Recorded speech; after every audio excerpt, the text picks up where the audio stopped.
Senin pagi di Kejaksaan Negeri Bengkulu, penyidik Subdit Tipikor Ditreskrimsus Polda Bengkulu menyerahkan berkas perkara dan tersangka Dr. YN kepada penuntut umum Kejaksaan Tinggi Bengkulu. Kasubdit Tipikor Ditreskrimsus Polda Bengkulu Kompol Khairil Akbar menyatakan berkas perkara dugaan korupsi pemotongan dana bantuan operasional kesehatan Puskesmas Pasar Ikan ini sudah lengkap, sehingga pihaknya melimpahkan agar bisa dilanjutkan ke proses persidangan. Kasih Penuntutan Kejati Bengkulu Rozano Yudhistira menyatakan dalam 20 hari ke depan pihaknya akan menyusun dakwaan dan melimpahkannya ke pengadilan agar segera menjalani pembuktian dakwaan di persidangan. Dalam perkara ini, Dr. YN selaku Kepala Puskesmas dijerat pasal 12E dan F Undang-Undang Tipikor, serta pasal 9 Undang-Undang Tipikor yang ancaman hukumannya 4 tahun dan 1 tahun penjara.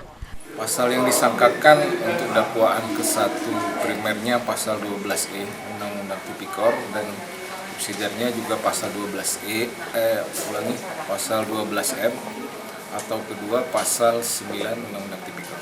Ancamannya berapa itu, Bang? Untuk ancaman minimal 4 tahun dan yang satu lagi minimal 1 tahun.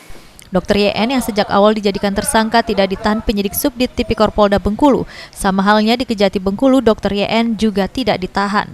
Dr. YN hanya berstatus tahanan kota dan wajib lapor 2 kali seminggu kepada penuntut umum Kejati Bengkulu. Dr. YN berstatus tahanan kota karena pertimbangan tidak akan melarikan diri.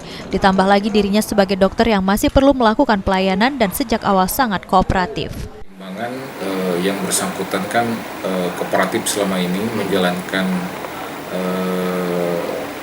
sebagai tersangka, kemudian dia punya pekerjaan jelas, alamat jelas, dan juga jabatannya sebagai dokter.